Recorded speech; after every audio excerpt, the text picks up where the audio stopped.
ng gabi, ngunit maingay ang balita.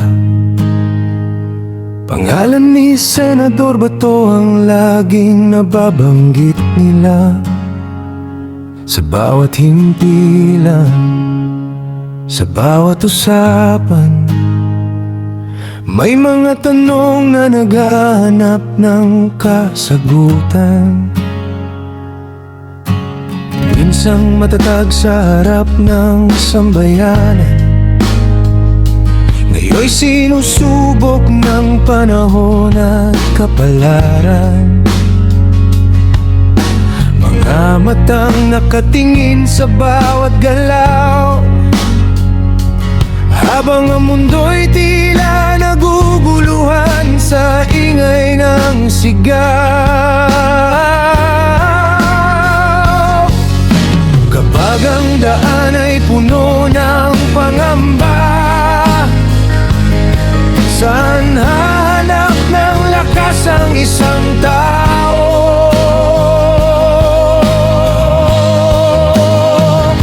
Bato sa gitna ng unos, saan ka patutungo?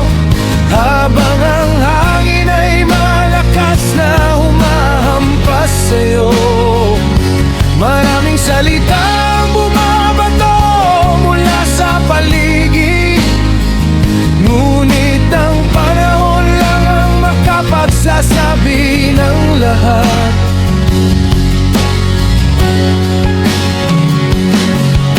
Bato sa gitna ng unos, hindi madaling lumaban.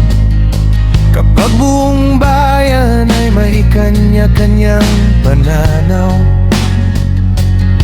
sa gitna ng dilim at ingay ng mundo, patuloy mong hinahanap ang katotohanan.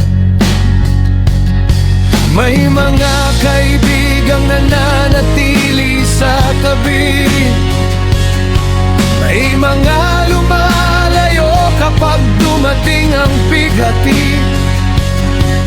Mabigat dalhin ang pangalan at tungkulin, kapag bawat kilos ay sinusundan ng tingin.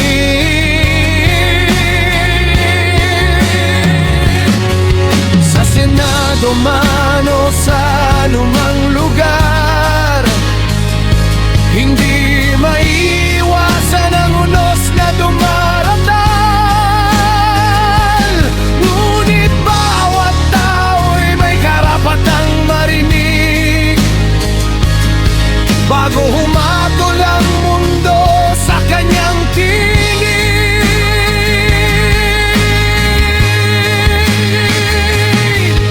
At kung sakaling manghina ang loob, pag-asa pa rin ang huling hahawak.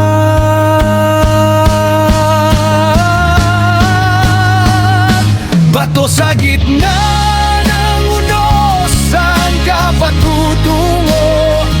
Habang ang hangin ay malakas na humahampas sa'yo, maraming salitang bumabato mula sa paligid, ngunit ang panahon lang ang makapagsasabi ng lahat.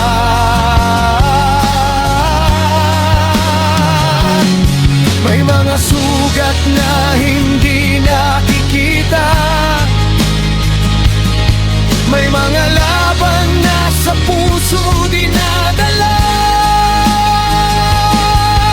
Sa bawat araw na lumilipas, patuloy ang paghahanap ng katarungan at liwanag.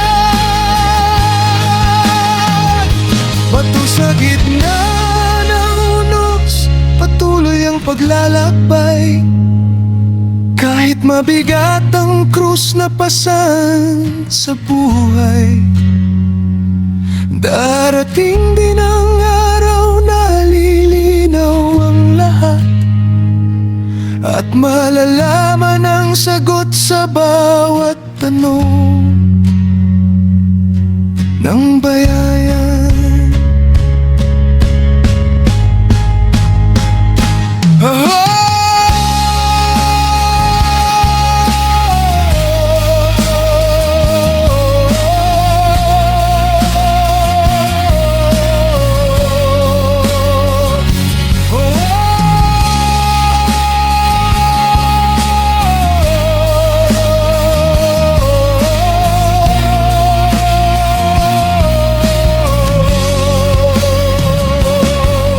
Sa likod ng unos ay may bagong umaga. Sa likod ng dilim ay may liwanag na dala. At sa bawat pahina ng kasaysayan, may katotohanang kusang lilitaw.